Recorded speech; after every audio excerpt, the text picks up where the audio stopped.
This is dedicated to the niggas that was down from day one. Welcome to Death Row. Like we always do about this time. I really hope while watching this video, I don't freaking get scared, or I don't, at least, I don't know. I'm scared to watch this. Welcome, ladies and gentlemen, to another reaction video. Today, I'll be reacting to spooky stuff, scary stuff. Today, I'll be reacting to 4 most disturbing moments caught on live stream footage created by Chilling Scared. Original video will be in the description. I hope y'all brought y'all snacks. I hope y'all watching this in the dark, and I hope you guys are underneath the blanket and have your socks on, cause I have my socks on. All right, let me stop. Y'all don't get no free feet pics, but original video in the description. Let's go. Authorities in Northern Ireland came across a bizarre crime scene where the most likely suspect was somehow in 2 places at once. It all started on the 18th of December when Irish YouTuber VoteSaxon07, whose real identity is 33-year-old Stephen McCullen, live-streamed himself playing GTA Vice City. The stream started at around 6 p.m. and Stephen stayed live for about 6 hours, till midnight. The stream itself was quite unremarkable, with Stephen playing the game mostly in silence, broken by his occasional commentary. Unfortunately, while he was streaming comfortably in his home, his 32-year-old girlfriend, Natalie McNally, was going through something downright horrific. Stephen, however, was completely unaware of this and promptly went to sleep after ending the stream. The next day, he woke up to a barrage of calls and messages regarding Natalie. She was apparently at her parents' house the night before to watch the World Cup finale.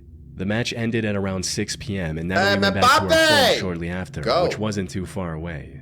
She lived alone in Northern Ireland with her 2 cats and a dog. However, the next day, no one could get through to Natalie. She didn't show up to work and wasn't picking up her phone either.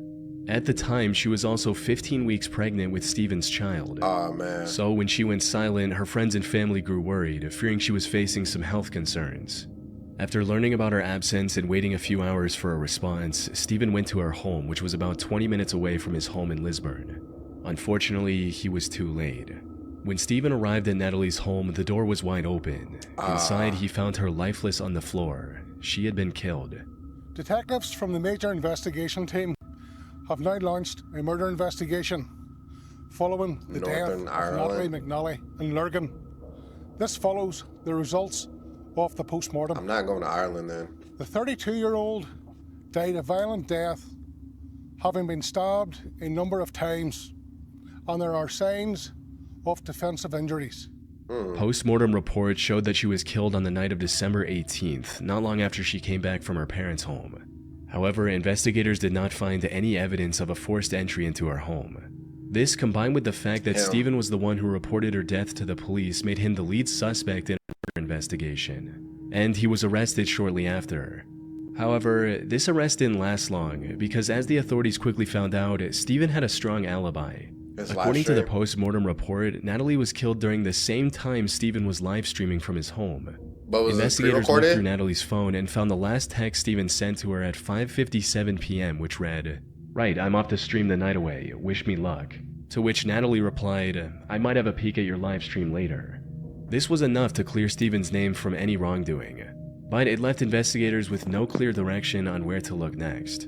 Stephen did give them the name of someone he suspected. However, investigating that person didn't lead to any breakthrough in the case either, and the name of this person was never made public for this reason. Luckily, detectives found CCTV footage a few days later showing a man dressed in dark clothes and white shoes heading towards Natalie's home at 8:52 p.m. And then the same person going back about 40 minutes later. Walking like that. Given his timing, investigators determined that this was the killer. Shockingly, he had the same height and build as Stephen. This put him on the radar once again. Hold on, how the police get that with that weak ass footage? Damn.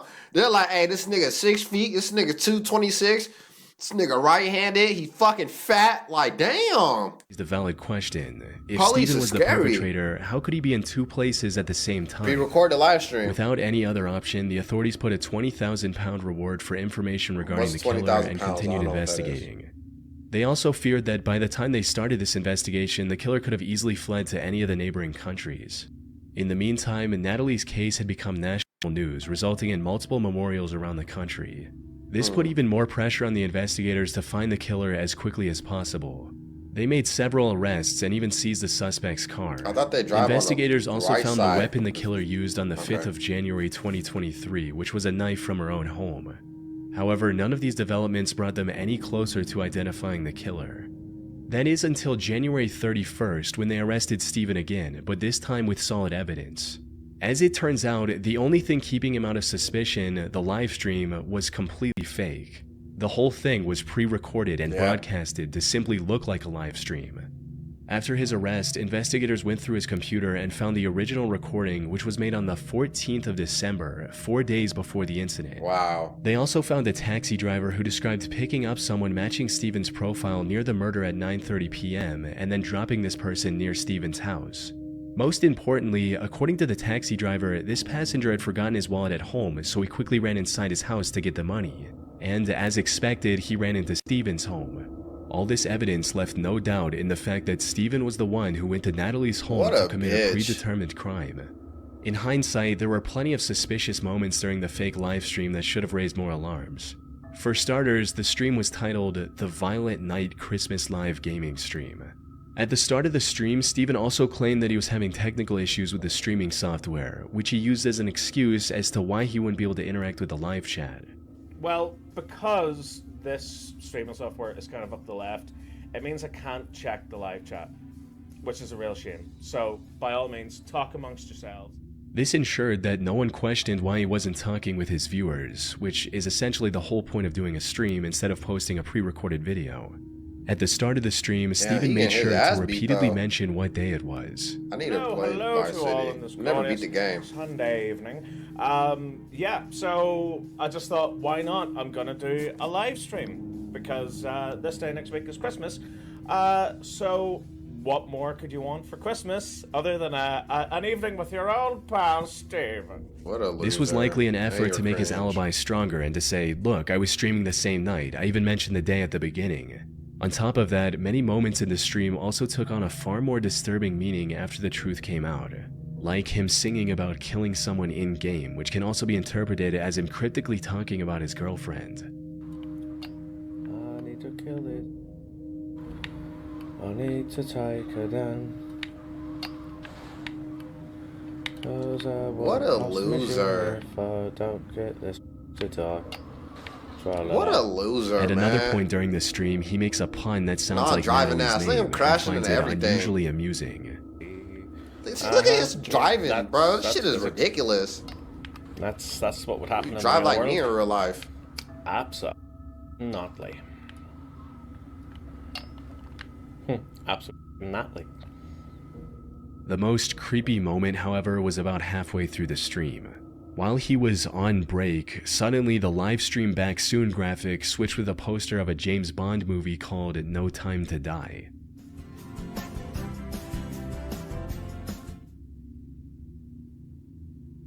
Steven later claimed that this was an accident. He accidentally dropped his controller on the keypad, which made the strange graphic come up. But since we now know that the live stream was pre-recorded, Steven deliberately included this graphic at this point during the editing, likely alluding to the crime he was going to commit on that day. This theory becomes even more credible once you consider the fact that this movie... It's fascinating. I mean, I guess you got to be a psychology major or like really dive deep into this. But in my eyes, or how I see it, I mean, what he did was awful, but it's just so crazy at how he's glorifying what he did.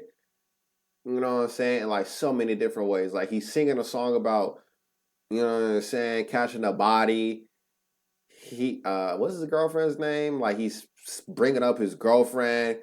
Like he's deliberately doing all these little things, what's the expression? He's doing all these little things which caught up to him at the long run. And in my opinion, this is like what makes like them do that, if that makes sense. I don't know. If you're a psych major, then comment down below. Came up at about 9:15 p.m., which perfectly aligns with the time he was at Natalie's house committing the brutal crime. That said, his clever schemes were derailed and he was charged with murder. He was also refused bail. And at the time of writing, he's awaiting trial on May 6, 2025. Hopefully Natalie and her family can get the justice they deserve. Yeah, he's a now, bitch. I want you to imagine a world where we each gave our hearts completely to the Lord. Shut up. Get hooked up on everyday spending with Cash App offers. That card declined. Stop lying. On April 4th, 2020, Ernest Wilson went live on Facebook during a house party, without knowing that these were his final moments alive. Ernest was a 24-year-old warehouse worker living in Baltimore, Maryland. The only passion he had in life was for partying, playing board games, and turning them into drinking games. Unfortunately, the 2020 pandemic and the subsequent lockdown closed every public venue he frequented. So he decided to take matters in his own hands and came up with a solid plan. He would rent Airbnbs, host an invite-only party which he referred to as a game night with a fee to cover the expenses, and have a good time with his friends. These parties started off small but quickly grew in numbers as more and more people became aware of them. And on April 3rd, he went onto Facebook to plan another party that weekend, asking, "Should I do game nights again this weekend?" And, "We playing hide and seek at game night tonight?" After receiving enough confirmations, he decided to go ahead with the plans and announced a 2-day game night with free entry for girls and a $5 fee for the guys. Not long after this announcement, he also made a post about bringing uninvited people, stating, "Please don't show up with nobody I didn't personally invite if we didn't discuss it first. They're going to get left outside." Facts, maybe he had experienced problems with uninvited guests at past events. Or maybe he simply wanted to know the exact number of attendees ahead of time. But in hindsight, his concern makes a lot more sense. As the night approached, Ernest started the event, and it went just as well as he could have hoped, with everyone dancing and having a good time. That is until 2:30 a.m. Don't tell me it ends up like 051 Melly. Don't tell me he ends up like decided to play the hide and seek game they discussed earlier. Ernest took charge as the first seeker and began a countdown at the Airbnb's backyard. 1, 2, 3, 4, 5, 6. However, as soon as he began searching for his friends, he stumbled upon something completely unexpected. 1, 2, 3. Who the is that, G? I don't know. Get your on the other side of this gate. Who the? This can't be one of my friends. He saw someone trying to jump the fence and break into the property. Now, the correct response would have been to go back inside to safety and call the cops on this intruder. But he didn't know. However, Ernest was already a bit under the influence at the time and made the biggest mistake of his life. He decided to confront the man on his own, and that's when things took a turn. Man. The intruder was armed, and after some back and forth, tragically shot Ernest before fleeing the scene, all of which could be heard on the live stream.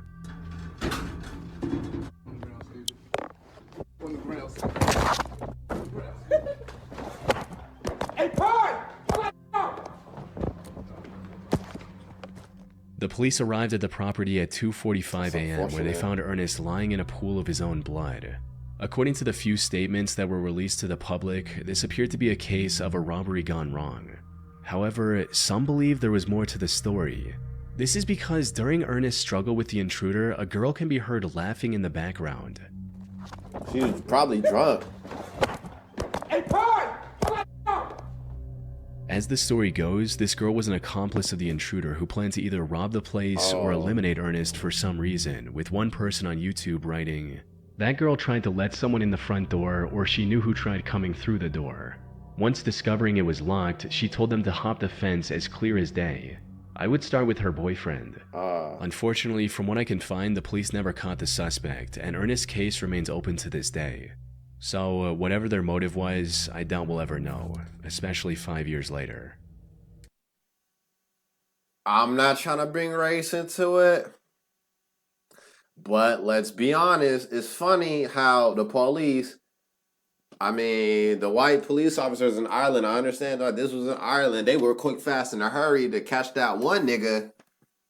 But yeah, when it comes to this black man, there's so many witnesses at the house. Oh, girl's the witness. The girl knows the nigga that shot him. All this shit.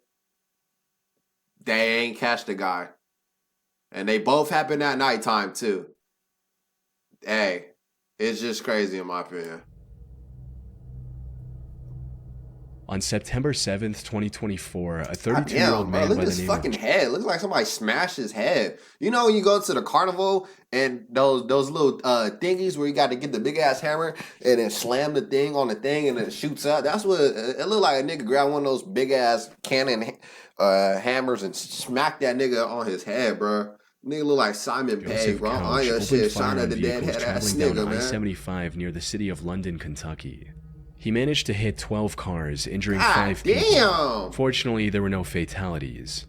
As authorities rushed to his location, Joseph managed to escape into the wooded area alongside the highway. This left the investigators with no choice but to search the Daniel Boone National Forest, hoping to find the mass shooter. In the meantime, they also began looking into Joseph's past and made some chilling discoveries. He served in the Army Reserve from 2013 to 2019 before receiving an honorable discharge due to him developing PTSD. More importantly, this wasn't his first entanglement with law enforcement. Back in 2015, he was arrested for throwing a rock at a dog and then pointing. If he's the one, hold on real quick. If he's the one that passed away, my apologies. I didn't know. Joseph had to pay $1,000 for bail, and the case was later dismissed a few months later. However, the same year he was arrested again.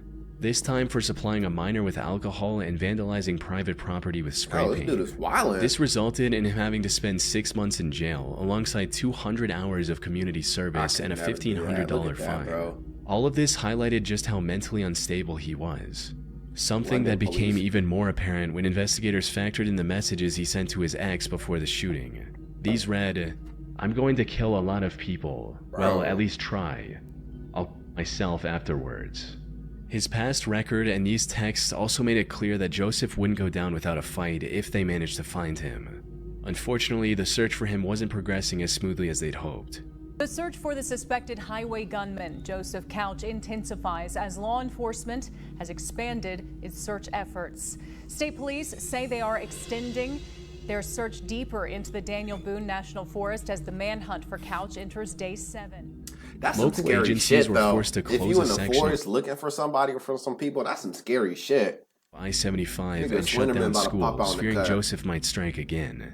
Eventually, they did manage to find his SUV, which also had numerous cases of ammo for the AR-15 style rifle he used for the shooting. However, this didn't provide any clues about his current whereabouts. In a desperate measure, the authorities put a $35,000 reward for finding Joseph to enlist the help of locals. And that's where the McCoy couple entered the picture. Fred McCoy and his wife Sheila operate a museum dedicated to the historic feud between the Hatfield and McCoy families in Kentucky.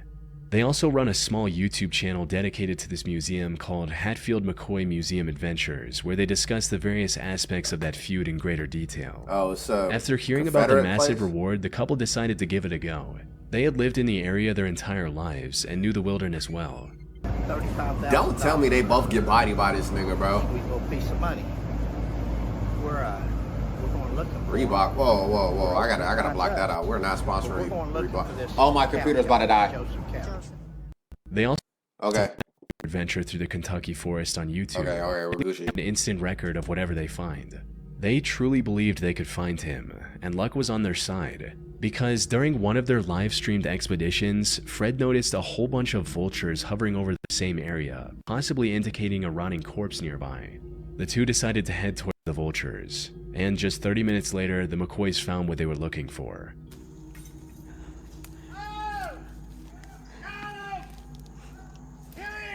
You found him? Oh, my Lanta. Lanta? I'm coming. Is he dead? Oh, my Lanta, you found him? Oh my gosh. Oh, my Lanta. Wait, they immediately alerted the authorities, who used DNA testing to confirm the body was indeed Joseph Couch. A later autopsy report also confirmed that he went through with the plan he talked about in his message. After 13 days of searching, the I-75 shooter mystery finally came to a close, ending the manhunt and easing the fear of Joseph still being out there. It's crazy how no type of wildlife came up and was eating him. On October 28, 2019, a 47-year-old Japanese man named Tetsu Shiohara live-streamed himself climbing Mount Fuji. And what was supposed to be nothing more than a fun stream quickly turned into an avoidable tragedy. You see, Tetsu had been climbing Mount Fuji since 2017 and had already reached the summit many times. However, all of those previous expeditions were during the climbing season, which stretches from July to mid-September. And while it's not an easy task, it's far safer during these months with maintained trails. Would y'all climb a mountain? Would y'all climb Mount Everest? Ain't there bodies up there that they've never brought down? The weather and resting huts along the way that also sell essential supplies like food and oxygen cans. So when Tetsu decided to climb the mountain in late October, it was already covered in thick, slippery snow. And the conditions were far harsher than he could have imagined, with winds reaching up to 60 miles per hour. All of the resting spots on the mountain were also closed for the off-season. But despite this being his first off-season climb, the unfavorable conditions did not deter Tetsu. He was determined to reach the summit and make it back in a single day. Unfortunately, the stream didn't get off to a good start. There was no motive behind why he wanted to climb the mountain during not the climbing season. Maybe he just wanted to do it just to say, hey, I climbed the mountain, not during the climbing season. Type shit. As he forgot to bring essentials like thicker socks to keep his feet warm and crampons to prevent his shoes from slipping. Tampons? Socks.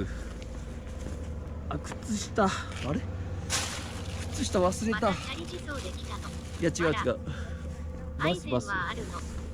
Don't tell me he slipped and busted his ass. Later, he also commented on how he didn't bring any food with him to avoid making his backpack too Damn, heavy. Dude, you not prepared at all. What do we got going on not here? Having food became the least of his worries, as he quickly realized the snow that day was deeper than he could have imagined.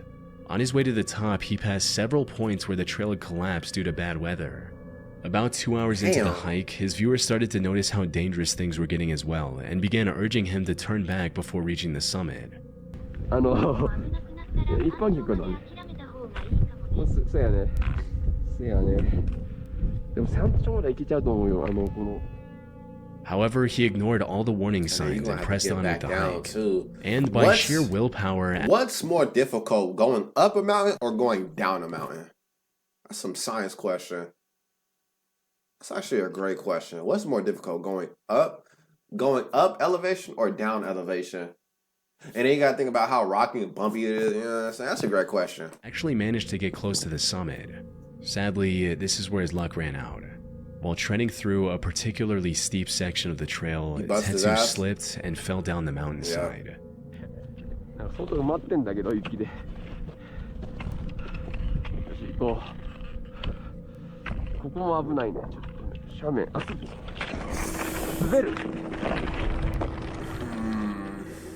Seconds after slipping, his phone hit a rock and turned off, ending the live stream. His viewers immediately alerted the authorities. However, due to the harsh conditions, it took rescue workers 2 days to locate Tetsu's body. They found it severely dismembered, 2,300 feet below the point where he'd slipped. Now, for most people, this was an open and shut case of an inexperienced and underprepared person misjudging the dangers of Mount Fuji. But I came across some interesting theories regarding the situation. For example, one person stated, I don't think he wanted to go exactly how/where he did on the mountain, but if you ever saw the live stream, you'd know that he definitely was planning on doing it, probably at the top. The chat was begging him to turn back, and he made constant, likely deliberate references to not being fully equipped. Additionally, he had a very ample and generous amount of time to turn around if it had purely been a mistake, with the last few people he met warning him to not go any further. In other words, Tetsu intended to end everything that day. The missing equipment was a deliberate decision. That's a stretch. Saying that he planned to fall and bust his ass down the mountain is a stretch. That's kind of extreme to end everything, bro. Oversight. Although there's no evidence to prove this theory, and we'll never know for sure if this was actually his intention. I'm calling cap. That's a big ass bottle cap. Damn, that sucks, man. Shit. Alright, y'all. I'm gonna end it here. That was, man, really depressing. Once again, this is 4 most disturbing moments caught on live stream footage created by Chilling Scares. Original video will be in the description. I hope y'all enjoy it. Comment down below your guys' thoughts on these stories. Yeah, I'll see y'all in the next one. Guys, I'm out. Bye. Have a beautiful time. The shoe, I even, and all of, and the justice, and even.